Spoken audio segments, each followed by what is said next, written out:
We're live at Canada Place in downtown Vancouver tonight. It's a beautiful summer night, and out here on the summer evenings, you would usually have lots of hustle bustle, a couple of cruise ships out here, maybe even 2 or 3, and of course those tourists out milling in the streets. Now at the moment there is nothing here happening. It's a very different scenario this year. The 2020 cruise season was effectively cancelled, and that means hundreds of ships aren't coming to Vancouver, which means the city isn't benefiting from hundreds of millions of dollars in economic activity.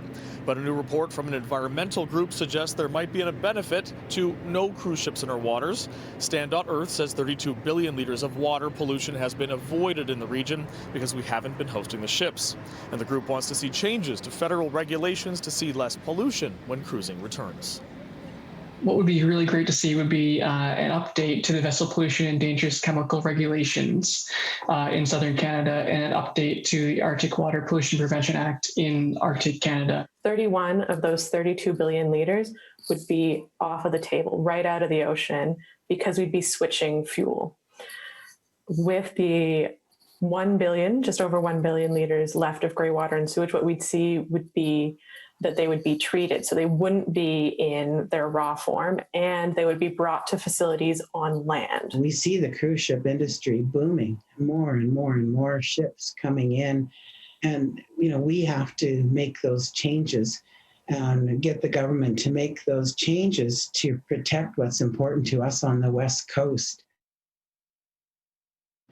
Meanwhile, the cruise line industry says they only account for less than 1% of shipping worldwide, and that having the industry stalled has put 15,000 people in BC out of work. They said the industry has been making enormous headway with environmental protection. Cruise lines have, up until this development of COVID, they had spent $22 billion researching and implementing new and cleaner technologies to make the ships more efficient and reduce emissions. And that includes shoreside power like we've got in Vancouver, so the ships can turn off their engines and plug into clean, renewable electricity supplied by BC Hydro.